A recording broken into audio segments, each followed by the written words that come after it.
What do werewolves, King Ludwig II, and a lost Wagner opera have in common? The answer? Gabriel Knight 2, The Beast Within, on this week's Retro Zoo Super Show. Live from Kakariko Village.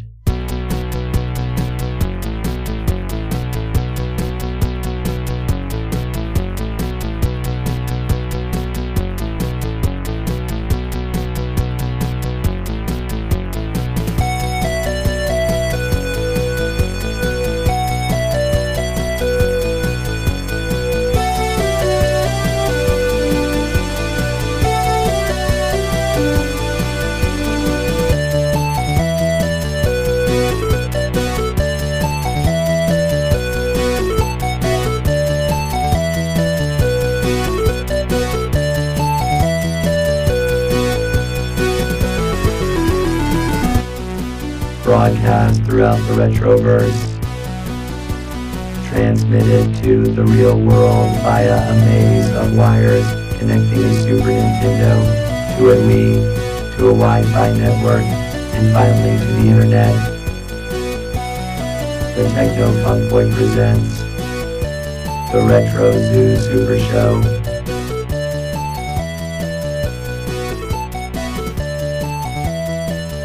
Now here are your hosts, Kai and Steven.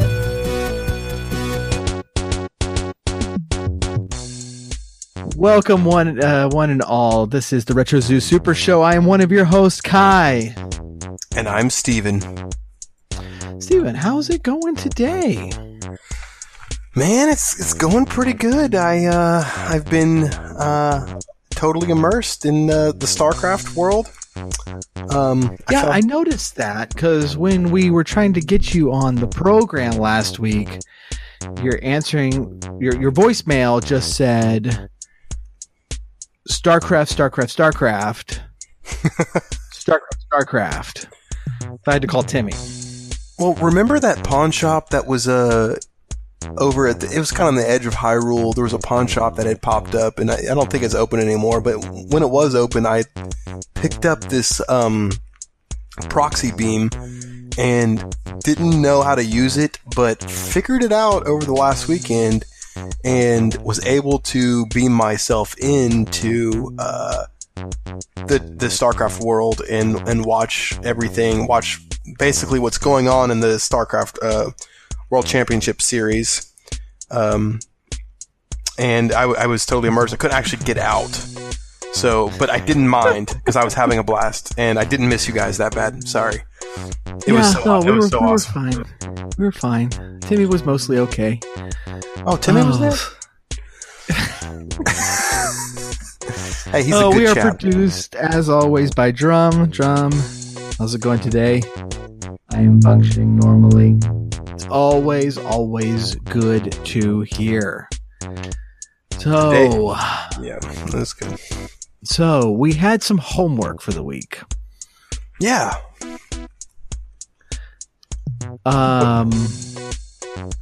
What was it? I forgot. The dog ate it. I'm sorry. Let's see. It was first of all polishing up our New Orleans accents. Did you work on your New Orleans accent? Dude, actually, a Cajun accent is probably one of the most difficult accents ever because you kind of have to know how to speak French to be able to talk. You lived in Louisiana for a time. What? Stephen Lanier? Yes. I guess I did have that one mission down there for about 30 years. But you know, let me just think of Gambit. That's what I was gonna say. They're calling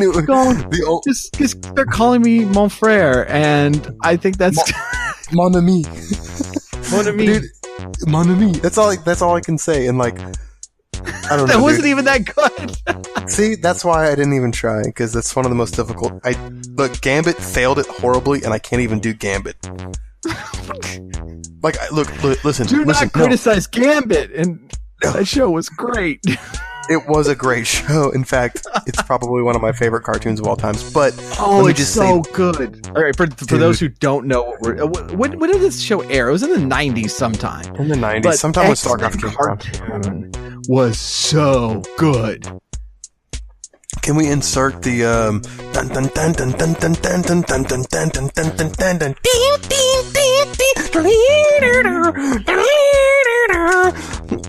I don't know. That's my interpretation of the theme. How we add that? Let's see. Let's see if I bring it up. If I bring it up on YouTube, are they going to play an ad? Let's see, dude, pick Power Glove. Okay. Oh, an ad! It's a 15-second or two. Curse you, YouTube ad. Wait, can you hear me? Can you hear mine? Or no, it probably doesn't come through. Can you hear this? You can't hear this? No. Can you hear this? No. Oh, I don't think this is coming through. Ah, dude, I'm just gonna say there's a band called Power Glove. It's a metal band. They do the best cover of the X-Men theme. Did I show that to you before? I think you might have. And it has the best picture on the front. It's from their album called Saturday Morning Apocalypse, and it's this kid like sitting in front of the TV and he's like melting and like demons are coming out from everywhere. It's pretty awesome. No, that is one of the best theme songs and one of the best shows that like faithfully tackled all of the really cool X-Men story arcs. Mm-hmm. And I mean, they weren't afraid to do like multi episodes, story arcs that were so good. And every young man young boy was in love with Rogue. At least I was. That was the thing with like actually all three of the main female characters was that like I mean they were really really cool, but they were all three actresses were like really dramatic. Like Jean Grey, like there'd be almost a tender moment, and she'd be like, "Scott, I love you." Like, oh, calm down, girl. It's gonna be okay. I thought that was Scott. That was like Scott was like the tender one in that relationship. It seemed like Jean. No, he was yeah. They were both like Jean, Scott, Jean. Oh dude, yeah, I was like, dude, that was the best show ever, dude. That was the best. I watched that show and like I had no idea what. So like my history with X-Men is like I watched a show, and then I went from that to the movie, which is great too. But I only read the comics between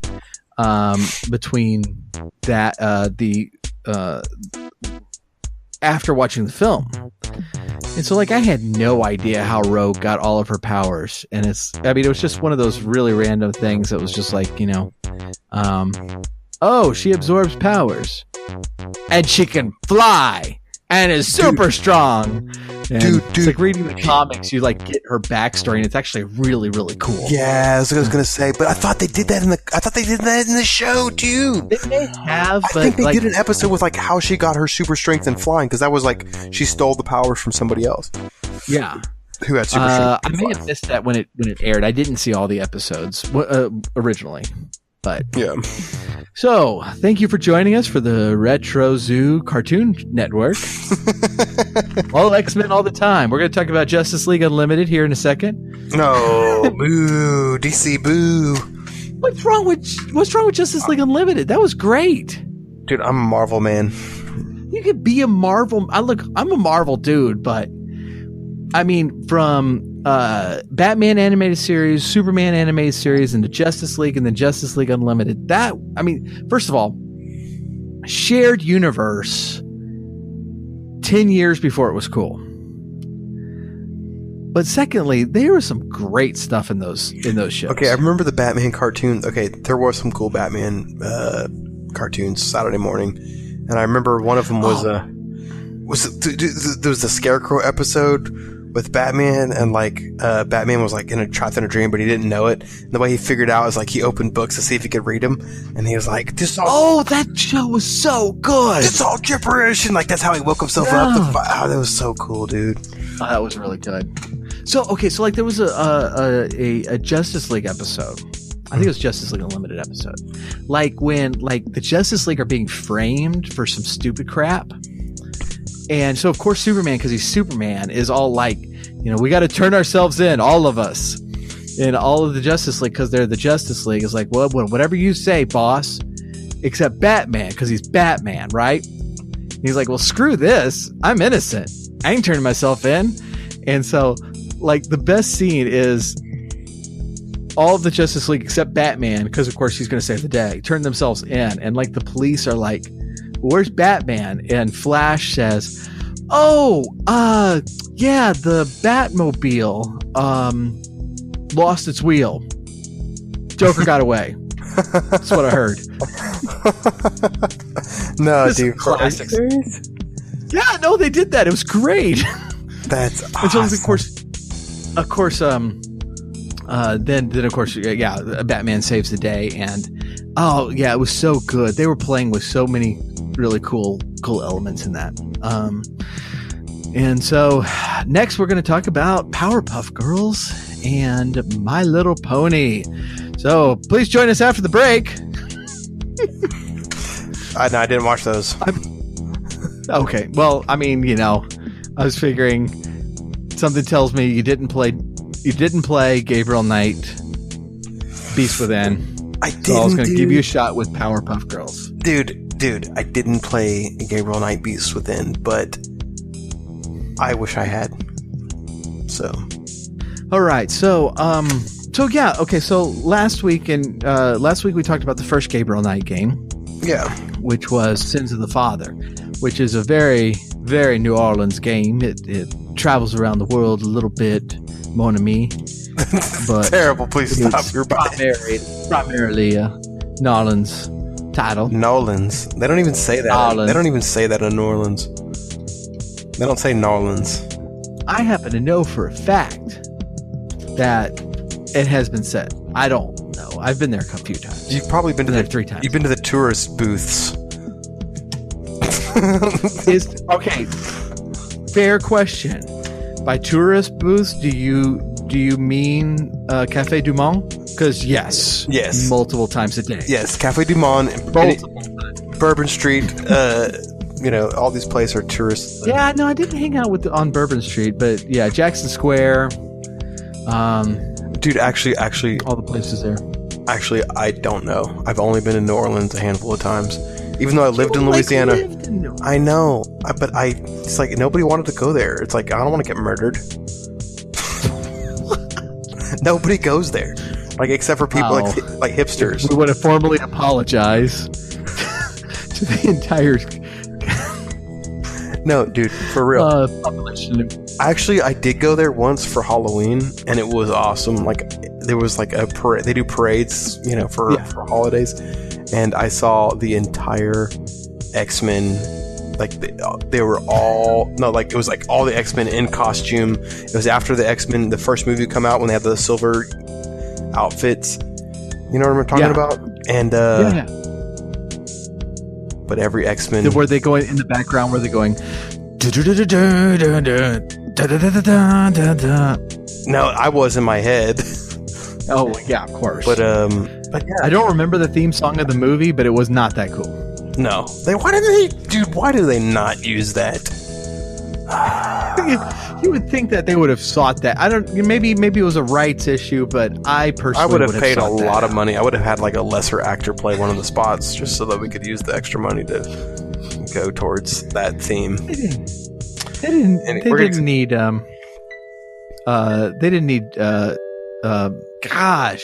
Shadowcat in that movie.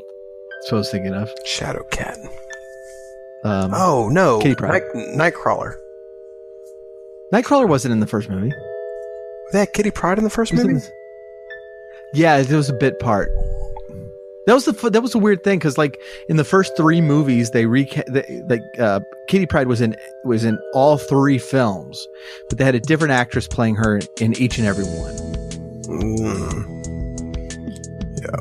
And then and they finally used her in the 3rd one, but Kitty Pryde's always been a favorite of mine, so I was like, no, more Kitty Pryde. So I just want to say, getting back to the main topic, The Beast Within.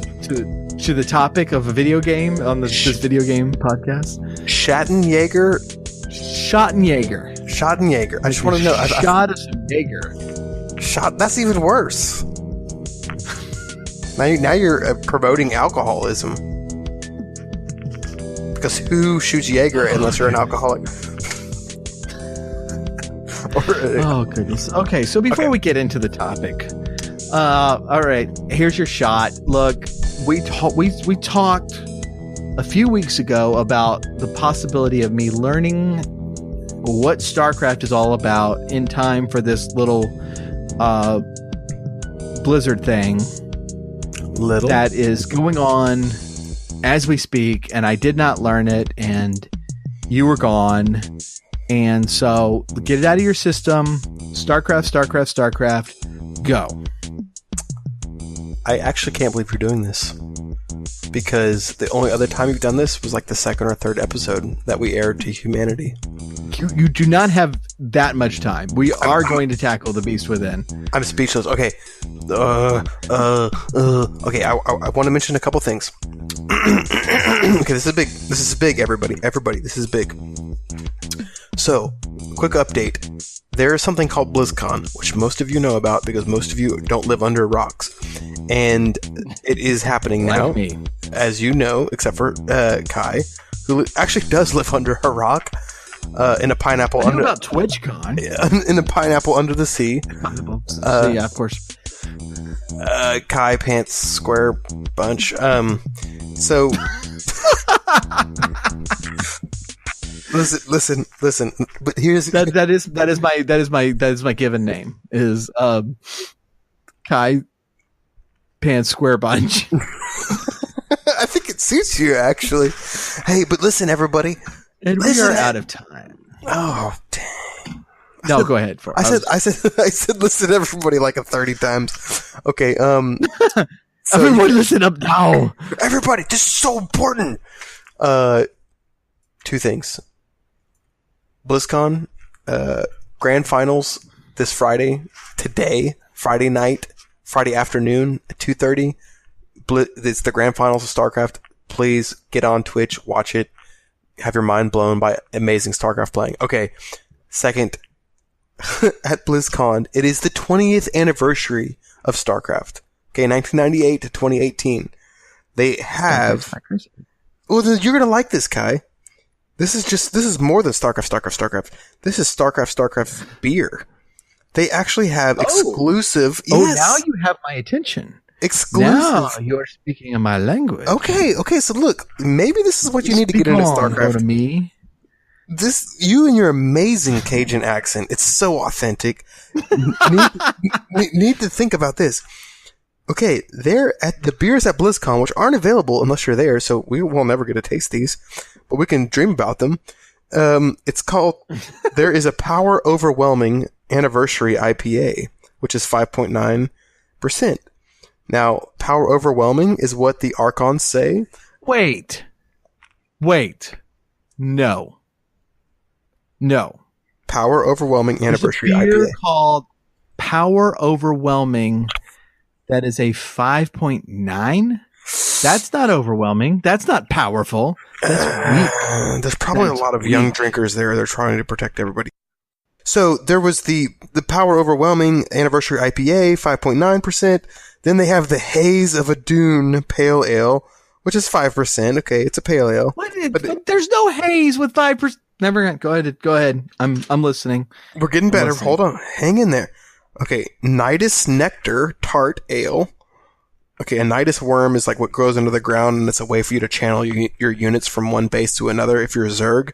So this is a Nidus Nectar, so I'm assuming they're milking the Nidus worm at some way, collecting the nectar from its little Nidus teats. The Nidus Nectar Tart Ale is 5% alcohol by volume.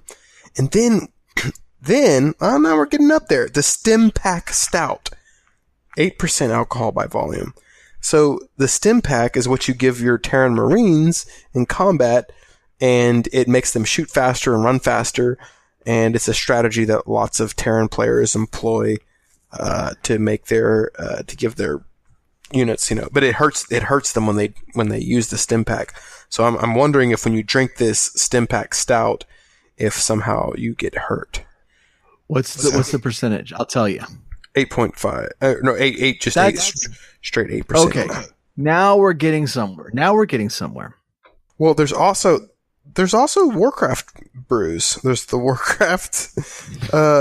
There's the Anniversary Thunder Brew, and a Diablo Anniversary Haradric Ale, and Dark Wanderer Stout. Man, I wish I was at BlizzCon. Just drink random beer? Yeah, named after cool Blizzard universe stuff. Okay. Oh well. Okay.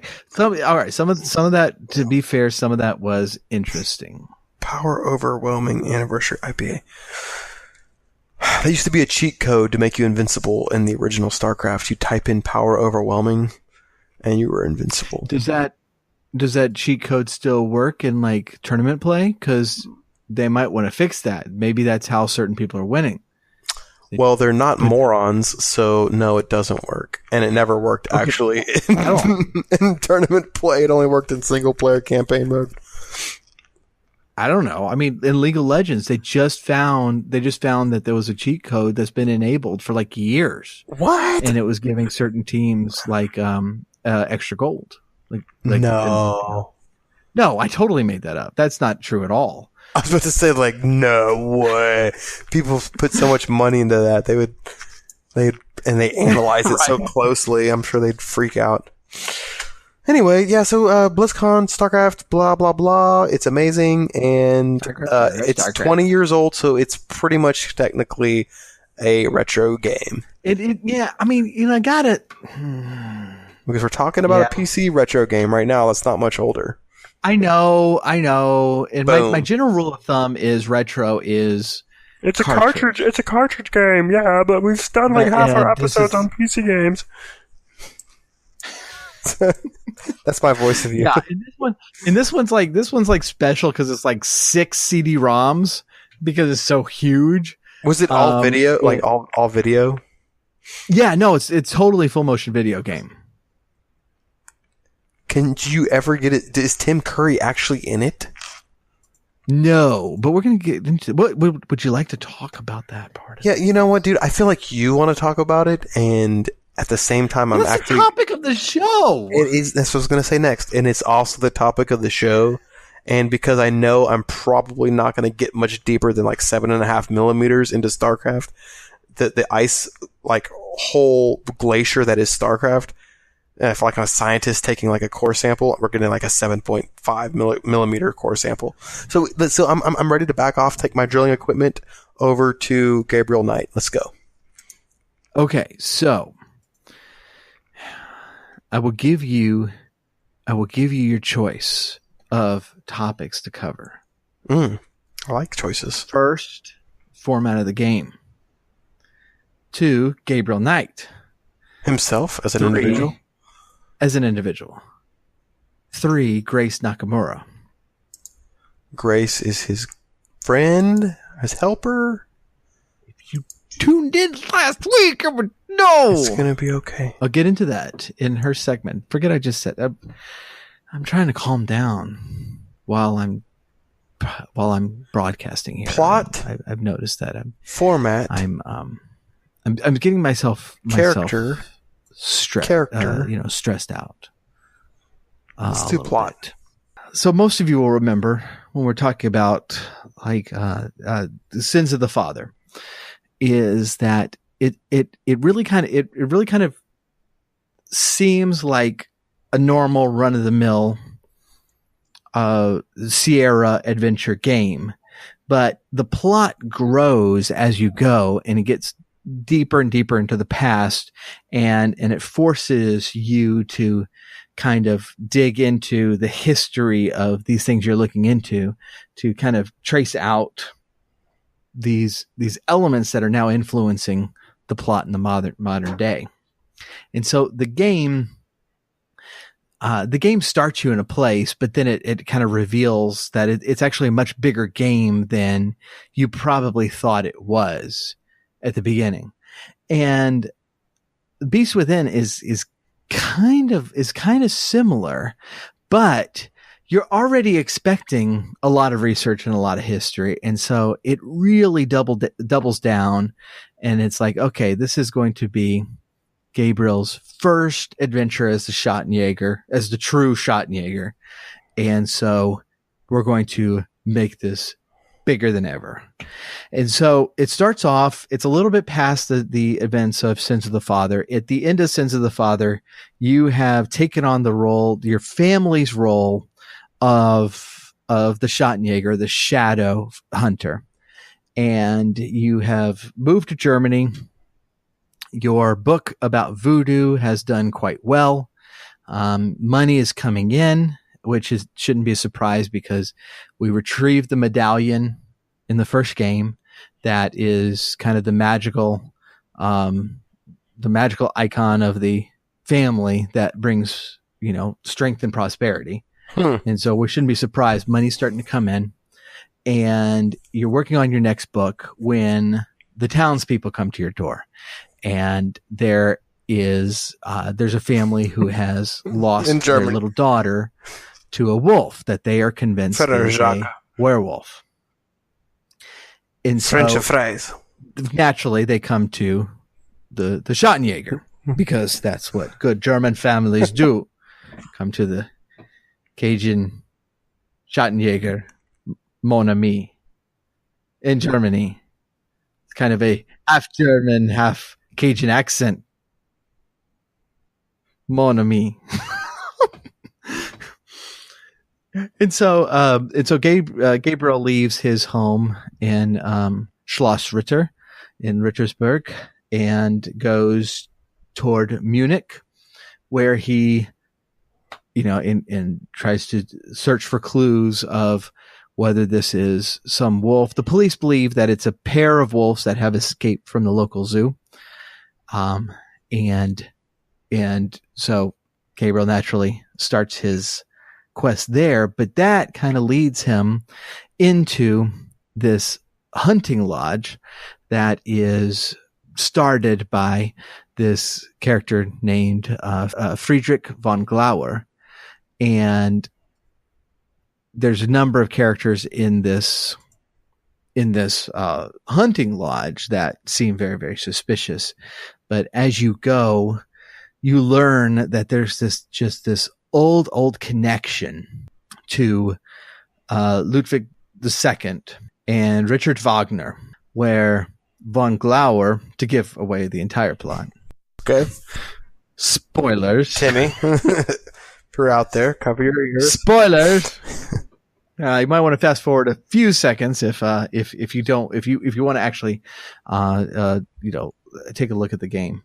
But von Glauer is actually centuries old. He is the werewolf. He has created other werewolves, but he had turned Ludwig II into a werewolf, and King Ludwig had teamed up with Wagner and to have Wagner compose an opera that would musically expose the werewolf. And it didn't work. Wagner died before being able to turn over the finished opera. And so now in the present day, you're having to figure out how to make this happen. Huh. So getting into the format is, so all three Gabriel Knight games have, and we can note that there is, and we'll put this in the show notes. So there's a fourth Gabriel Knight story that is a free downloadable, just short story, just traditional prose. And we mentioned before, the creator of the games, Jane Jensen, novelized the first 2 games, and she did that herself. She is, she is a writer, and those were available. They're available used. I don't believe they're available new anymore, but she did write a 4th Gabriel Knight story that is available for free download. And I just downloaded it last night. I haven't had a chance to read it, but with that 4th story, we can say that like all 4 Gabriel Knight stories have been presented in a completely different format. You know, Gabriel Knight 1 was a traditional animated point and click adventure game. Gabriel Knight 2 is full motion video. And Gabriel Knight 3 is 3D rendered. And so it's the only game series I know that has just completely changed its format from game to game. Every game. Yeah. And you hit on the problem with doing it live action, right? Is that Tim Curry, while he did an amazing Cajun accent, mon ami, doesn't look like Gabriel Knight at all. And so Jensen did recast the role. A guy named Dean Erickson, who has a very, very different take on Gabriel Knight. But this entire game is full motion video. They got, kind of like in Phantasmagoria we talked about last year. They did all the acting in front of a green screen and did a bunch, did some backgrounds and stuff. But the difference here is they sent some people to Germany to just take photos, and they took a ton of photos. And so the backgrounds look really, really good. They're not the kind of corny, computer generated images of Phantasmagoria. And while they're not full sets like Phantasmagoria 2, they do have kind of an authenticity to them, and they look really, really good. Some of the stuff in the game looks very dated, but most of it looks really nice. And so it's a testament to all the production that went into the game itself. But because it's full motion video, they weren't able to do as in depth of like all the items that you can interact with, all the different puzzles. She had to kind of streamline the choices a little bit. And so she put a lot more effort into the plot. It's not completely an interactive movie like Phantasmagoria is, but there are fewer puzzles than in Sense of the Father. The puzzles they do have are really good though. And so, some of them, like, one that's in chapter 1 is, you're recording all these people, and you actually splice some tape together to have one of the characters say something over walkie-talkie that he never said. And it's really cool, figuring that out. And so while it does kind of remove a lot of those interactive elements, it does add a lot of plot, and it maintains some really good puzzles. Dude, I'm watching some of it right now, and it's pretty amazing. It's really weird, dude. Like I guess you said it like it's a green screen, so you're seeing the actors in rooms that have already been created, mostly. Walking around, it's just really tripped out, dude. It's pretty cool though. Yeah. Well, especially for the time, because, all right, so this came out, in 95, and so this is actually the same year.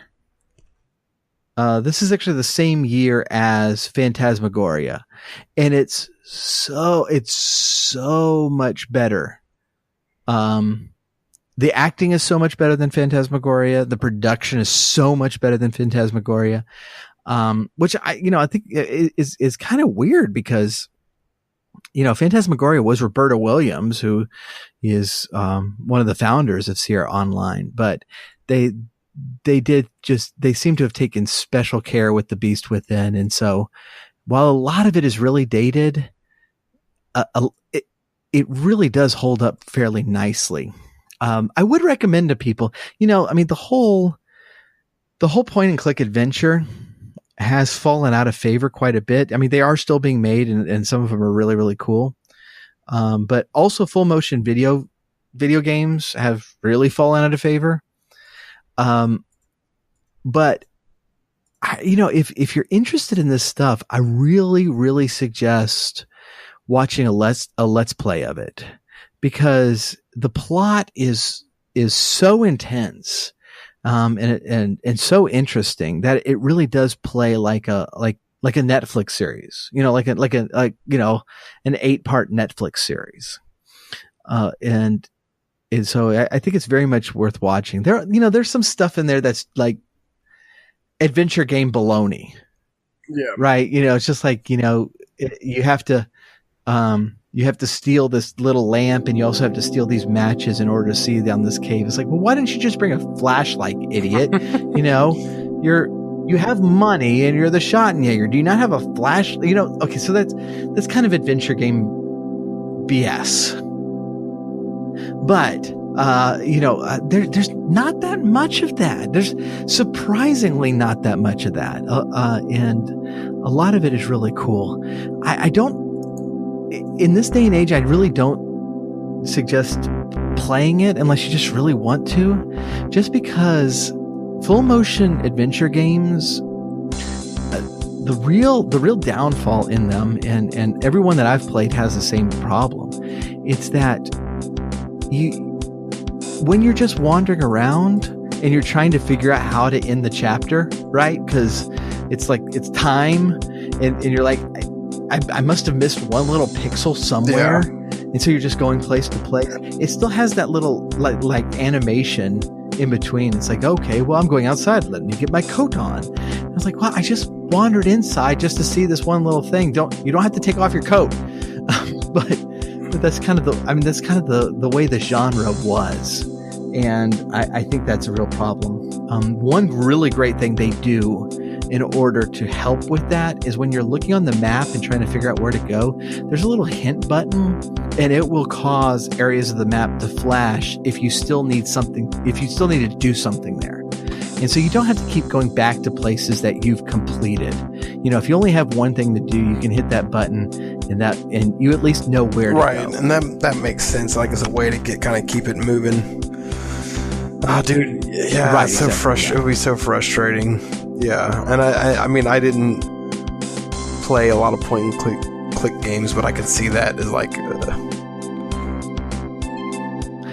Yeah, I really liked adventure games in the 90s. I played a lot of them. I played a lot of King's Quest and both Phantasmagoria games and these two Gabriel Knight games. I still haven't played the third one, but I played a lot of these games. And that was by far the worst part about it, is when you're at the end of each chapter and you're at the end of the chapter, but you can't find that one thing that's going to, hit the flag that's going to make it go to the next day or the next chapter or whatever the case may be. And I really think that's the weakest part of the genre as a whole. Yeah. Yeah. I don't know how else do they get around that, though, in that kind of adventure. I mean, it's kind of like even in the title of the type of game, it's like a point and click adventure. It's kind of like, what if you don't click everything? Right. Yeah. I mean, there's certain things you got to do to move along the plot. Otherwise, it's not going to move. But my favorite kind of corny adventure game moment in this one is you're like at one of Ludwig II's castles, and you need to distract a guard. And so you actually get a bird from across the country, and you catch this bird and you put it inside your trench coat, and you drive it apparently across an hour down the road to this castle and let it loose. It's like, yeah, you could probably find a better way, but that's just one of those adventure game things that they always did. Put a bird in your jacket. I mean, Yeah, it's just like, and you don't even know that you need it at that point. It's just like, hey, here's a bird. I should catch it and put it in my jacket, you know. But yeah, I mean, those are kind of the things that you just gotta kind of grit your teeth and get through with adventure games. But the cool thing about this game is there's not that many moments of that, and most of it is just like really good plot and really good acting. We can get into Gabriel Knight himself a little bit. You know, Tim Curry played Gabe as very sure of himself, you know, very much a ladies' man, very confident, very kind of loudmouthy, very loose with the lips, you know, very animated. And Dean Erickson, I think, made the very wise choice to not imitate Tim Curry, but to just kind of do Gabriel himself, you know, as a new character. And so his Gabriel is much more reserved. As you're telling me this, I'm watching him use a rope to climb across a hotel into another room. I'm like, that doesn't seem reserved to me. Well, yeah. No, there are some moments where he's very willing to, in the words of one character, when he keeps his information very reserved until the right moment, whereas Tim Curry just seems to be a loudmouth. But one character in that same area of the game, he mentions something, and the character says, you know, in the German accent, he's like, you know, you like to stick your neck out, don't you? You know, Air Knight or something, and mon ami, and it's like that. It's like, you know, he keeps things in until the moment he thinks he can gain something from it, but he's not shy about getting into trouble. He's not shy about sticking his neck out when it needs to be. He's still got that real like Southern charm.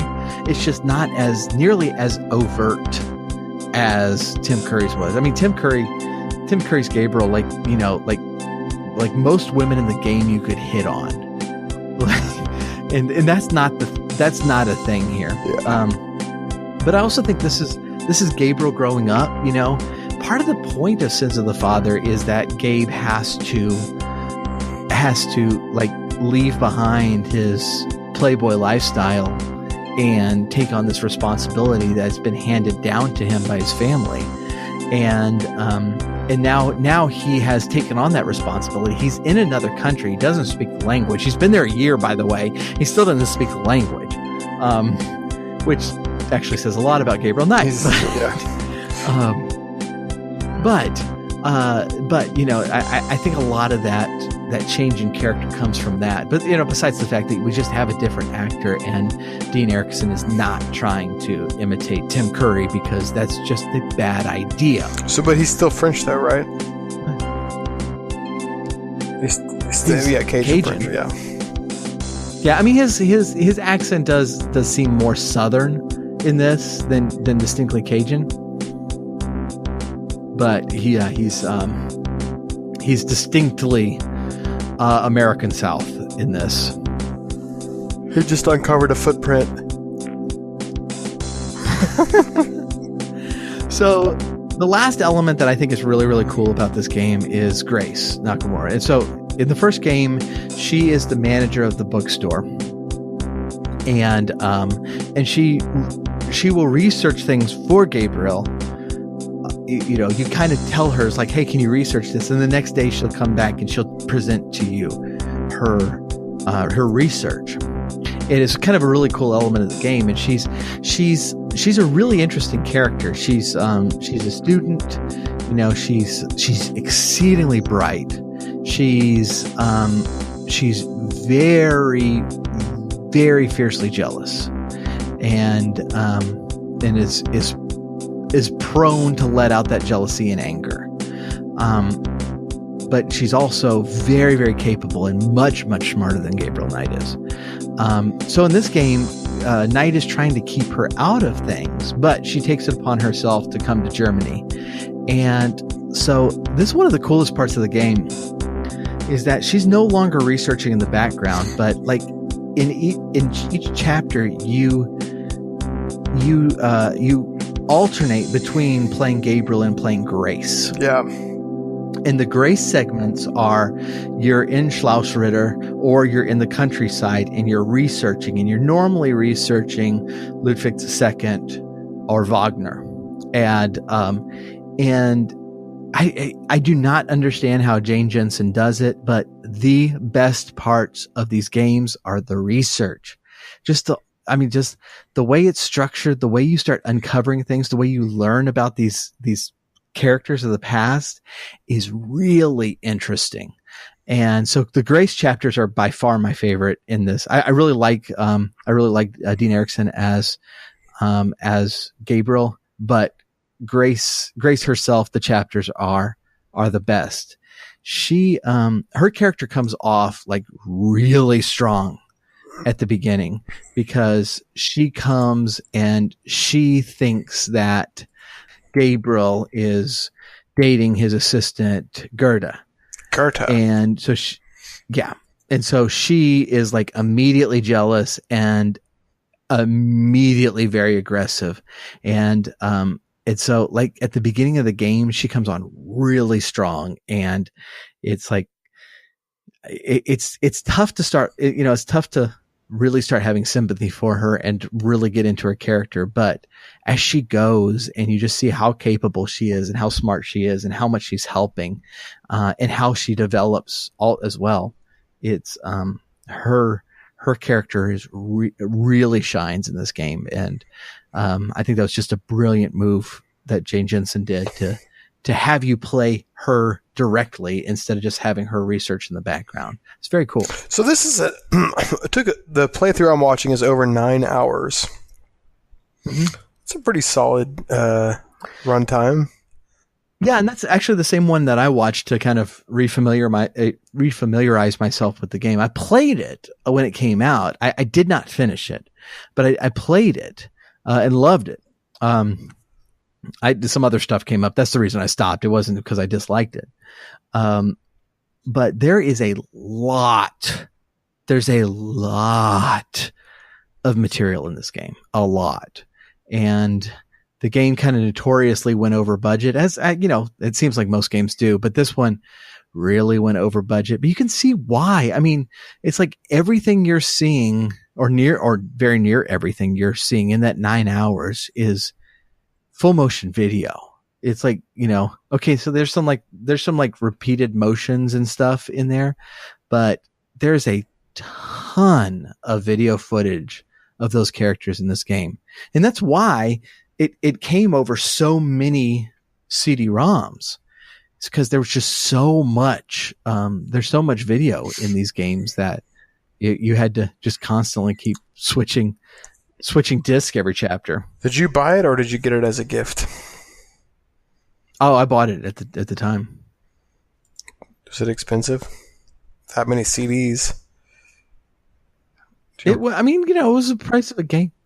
I seem to remember it being like, I may have gotten it when it was starting to drop in price, but I think it's probably started off at like, 50 or so. I think, I gotta look. I think, let me see. I think it's on Steam now. Let's see. Gabriel Knight. Yeah, The Beast Within you can get it. You can get it on Steam for $6 right now, but you do have to enter your birth date to continue. Mostly because, the werewolf has a tendency to kill things. Is it pretty violent? Yes.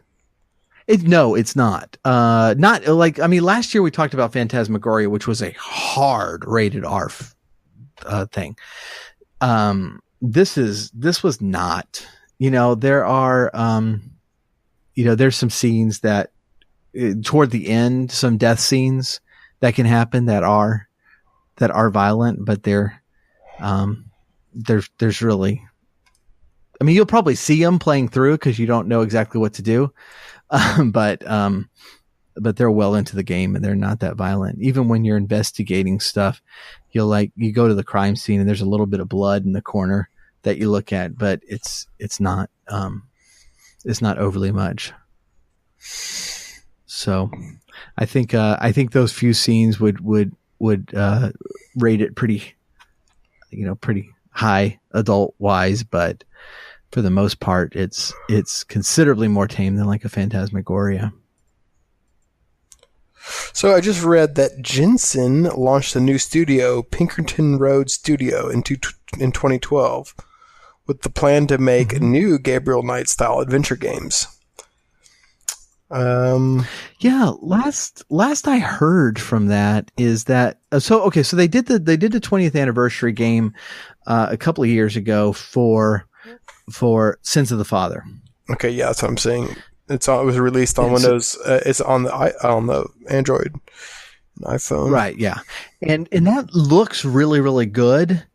The problem is that they don't have the original voice actors. And so I got to tell you, that's a hard sell for me. You know, it's really? Like Tim Curry and Mark Hamill. You think she just That's just a great cast. I wonder why she couldn't get him though.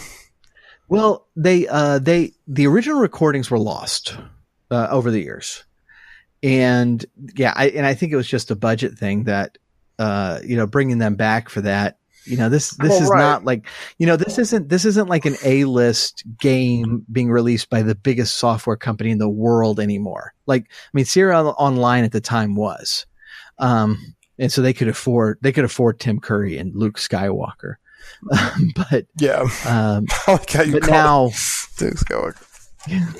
Right, but now not so much, and even when they did Gabriel Knight 3, when the adventure game was starting to decline, they brought Tim Curry back to voice Gabriel, but they did not bring they didn't bring Mark Hamill back. They didn't bring back Leia Remini.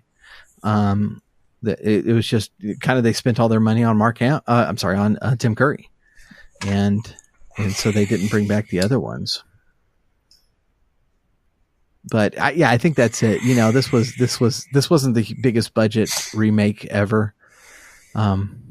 Last interview I read with Jensen is she would like to do a remake of Beast Within. I think that would be harder. Because it's like,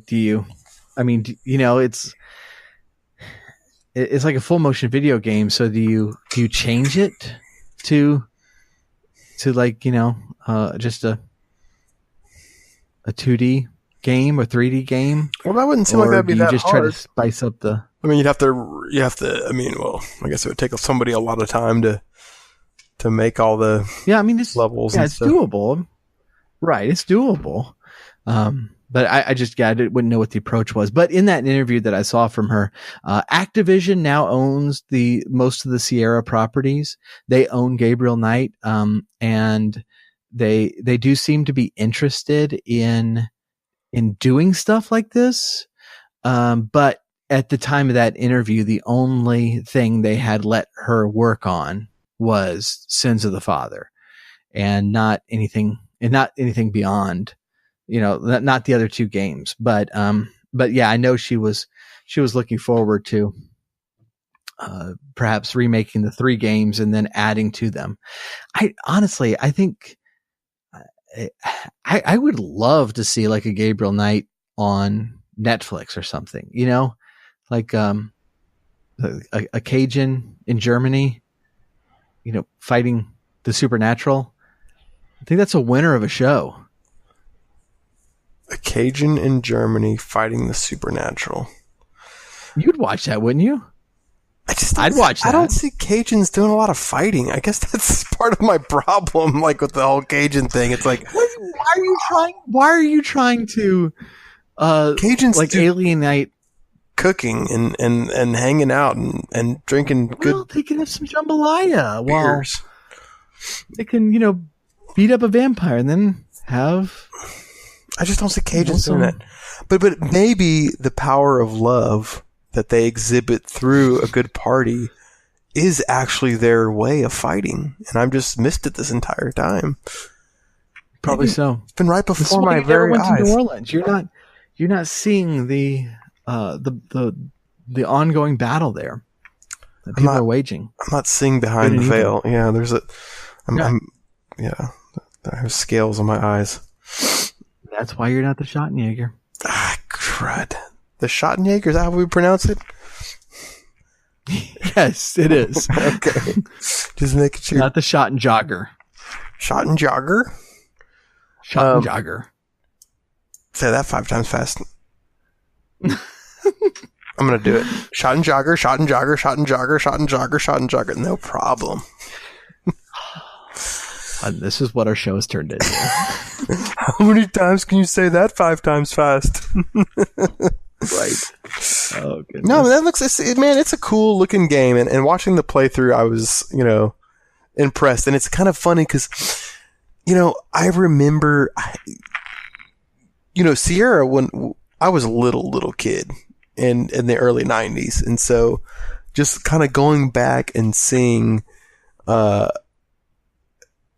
these things, it brings back a lot of memories. Even though I might not have played this particular game, I remember these style of games, but it's like through like a mist, like a haze of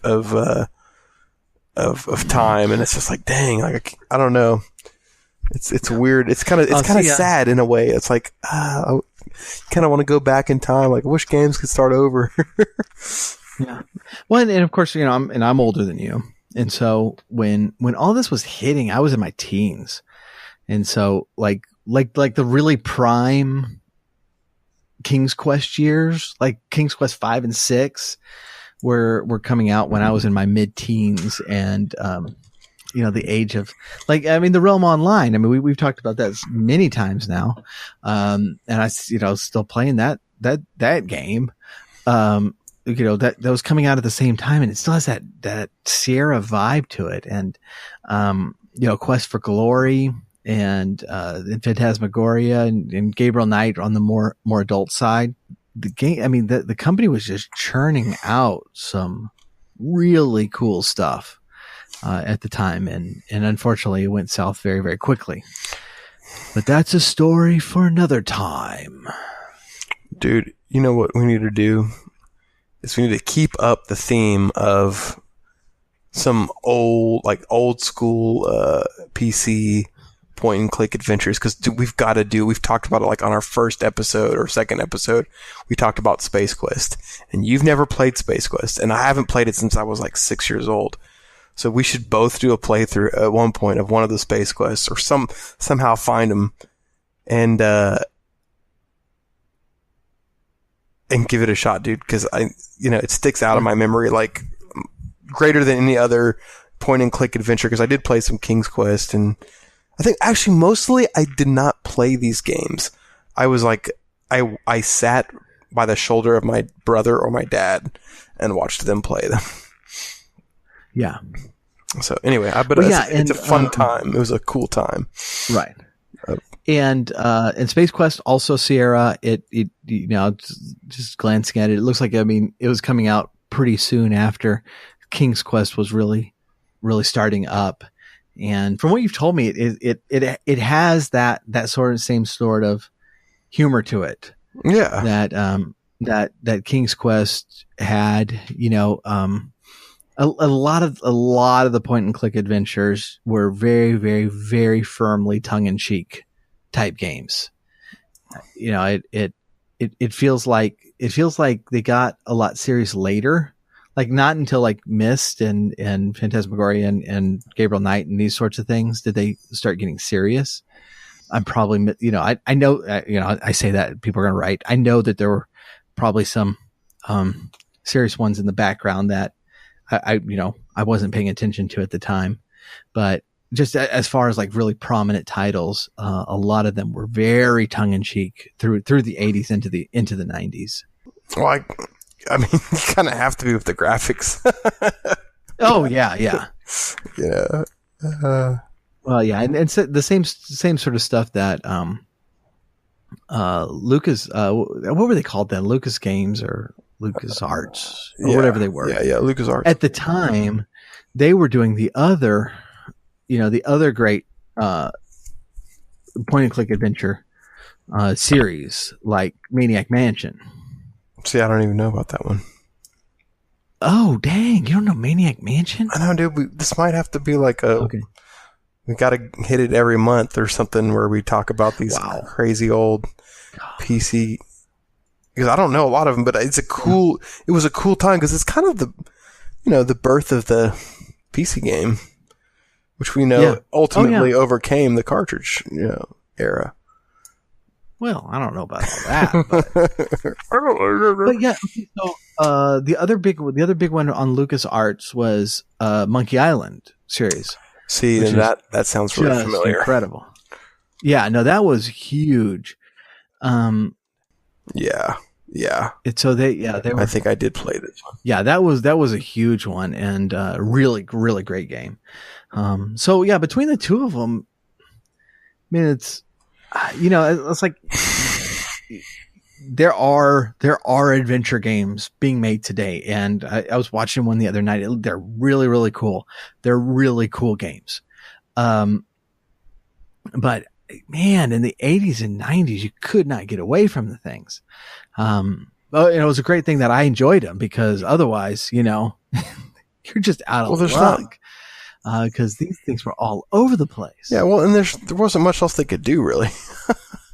I mean, and that was like an element of the graphics and the interface. Is like how that is something that could be very plot heavy, very character focused that you can still do with limited processor power. Yeah, and memory. Yeah. So, but they created some great games for us that we still love and play today. Every day. So that's our retrospective on the X-Men cartoon from the 90s. We've got to play that as the outgoing song, man. Dun dun dun dun dun dun dun dun dun dun dun dun dun dun dun. Ding ding ding ding ding. Sorry. We will do that. Okay. Well, so like last week, we have started streaming these episodes on Twitch at twitch.tv/technofunkboy. We are streaming them in our Discord server. That's a much more complicated link. Both links will be in the show description, and we're working on some other stuff that hopefully we can start churning out here very soon. And so watch for that. That's going to be a lot of stuff with through our Patreon page and that sort of thing. But in the meantime, please do, if you're on Discord, there's no reason you should not be in our server on Discord. We are trying to gather like-minded folks who like to talk about old video games and just enjoy video game music there and be able to share memories and music and games with one another. And you must like X-Men just enjoy that to watch or to be a part of the group. I'm just kidding. No DC people. We don't want you there. DC's too shallow. Just kidding. I'm just kidding. Oh goodness. Yeah. Oh yeah. Let's not get on that. Let's not get on that topic because I have opinions. I know. I have opinions. They're not the most popular of opinions. Zack Snyder defender. Zack Snyder. Let's leave it at that. Zack. What? Can you hear this? Have you just completely wandered off? No, am I here? This is what happens when I start talking about games. You just you start searching for videos online. No, I'm sorry. I was just listening to this. Dude, okay, when we get off, you've got to listen to this Power Glove X-Men thing if you haven't already. Because it'll blow your socks off. I can't right now. I'm doing a radio program. You're the responsible one. I am the responsible. Oh yeah, that's right. I think we've established that. Yeah. My bad.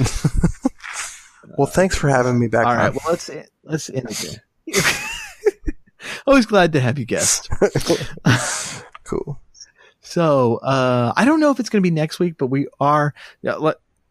mentioned I didn't mention how it comes up in the game because we are leaving some things to the imagination and for your own perusal. But there is a lost Wagner opera that is featured in the game, and we will be chatting about that with our good friend Dan Gielach as soon as we can figure out a time that we can get together on that. And so I'm not sure that's going to be next week. We haven't hammered that down yet, but it will be soon. So please stay tuned. And if it's not next week, then we're going to have to figure out what to talk about. StarCraft. Oh goodness, dude! It'll be after the global finals, so I'll have a lot to say. I mean, you could probably take a break. Just let me talk the whole time. Hey, you know what? That doesn't sound like a bad idea at all. StarCraft. All right. Well, thank y'all for joining us, and we will catch you next week. Goodbye.